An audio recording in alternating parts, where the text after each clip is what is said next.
Hey everyone, it's Sharon coming at you from Beach Therapy Counseling Services. As usual, happy Friday. I hope everyone's having an amazing week and that you are just abundant in your blessings in the way that you're blessing others as well. As usual, I do encourage you guys to go ahead and subscribe at the end of this video and then hit the notification buttons. It helps me to know that I'm reaching people because the purpose of me getting on YouTube and to use this platform isn't for myself or fame or fortune or anything crazy like that. It's honestly to just help as many people as I can with my knowledge base and my insight. And so knowing that I do does help me and encourage me to want to continue doing it. So I appreciate those that already have, but I do encourage those that haven't, that do watch my videos and like them and appreciate them, obviously, to go ahead and subscribe and to share on your social media so that you can share the content with those that you care about. So let's get into this today. So today's topic that I wanted to talk about is help. And I find in my own life and in the client's life that I deal with, a lot of times when we're dealing with the word help, we're either having a huge issue asking people for it, and that's not just men that are asking for directions or anything like that. I think people in general sometimes have a real issue just asking for help when we need it. And then sometimes we are asking for help too often, and we are enabling other people maybe to take the controls in our lives that we need to have ourselves. So I wanted to hit on these topics because I think it's so important for overall health to know when it's appropriate to ask for help and when we need to take a step back and realize that we are enabling ourselves to be lazy or just not try for fear of failure, things like that. So, two things that I want us to look at when we are asking people for help is one, are we asking the right person? Because a lot of times we'll get discouraged by asking for help for the wrong people who can't really help us. They either have too much going on in their plate or they're just not equipped for whatever it is you're asking help for.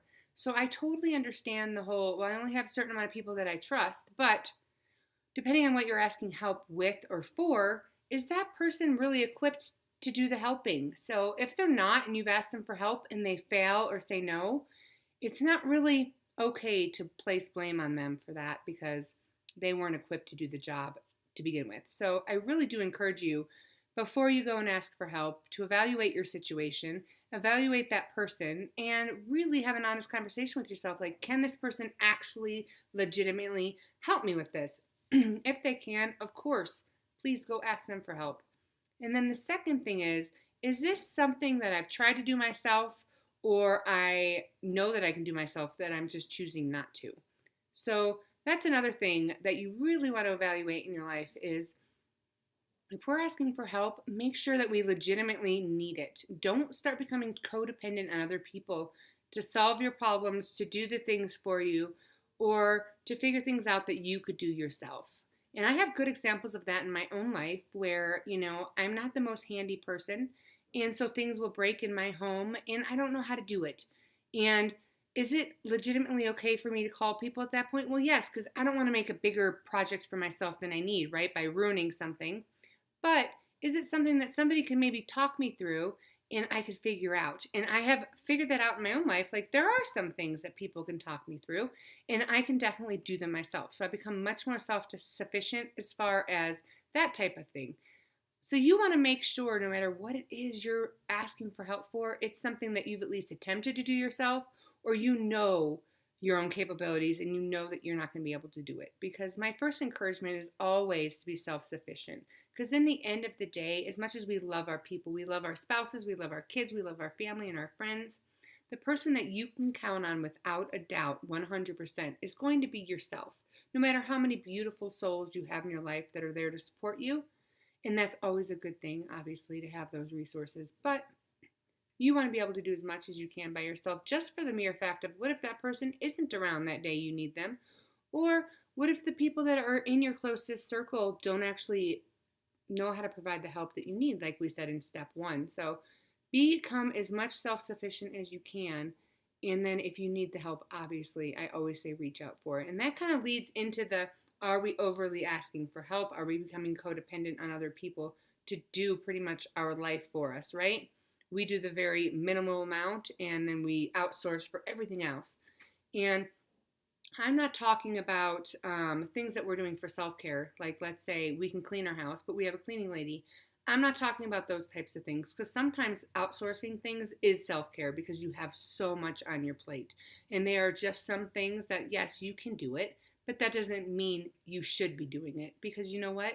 Life is really short. And if we're spending all of our time doing all of these different things, um, that aren't important and not enough time doing those things that really are, then we are doing ourselves and this community and those that you love a disservice. So I'm not talking about those things. I'm talking about things that we legitimately enjoy, can do, have the time to do, but we're still outsourcing for it.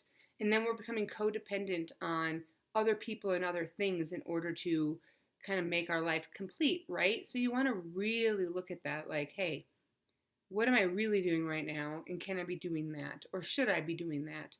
And if the answer is no, then I say you do it yourself and you suck it up, even if it's something you don't want to be doing, because you don't want to become codependent on other people to complete your tasks or to do things for you that you could very legitimately do yourself. So, again, I don't want to stress this that you shouldn't be getting the cleaning lady or you shouldn't go get your oil changed just because you know how to do it yourself. Those types of things, go ahead and outsource it. If it's easier for you and you have a lot on your plate, I mean, why wouldn't you do that? That just seems silly not to. But if it's something you do have the time for and you can do because you have the ability, then I say go ahead and do it. Or if you want to learn how to do it, then learn how to do it. Don't just pay somebody to come in and do it for you. So I hope this was encouraging because I feel like with help, we're either one way or the other, and there's a very fine middle line that not a lot of us reach, and that's myself included. I'm either doing everything and running myself ragged, or I'm just so exhausted because I've done that so much that I can't do anything and I'm just kind of giving it away. And I think there's a balance there, and we need to figure out what that is in our lives and how that will apply to our lives and make our lives easier and better and more fulfilled.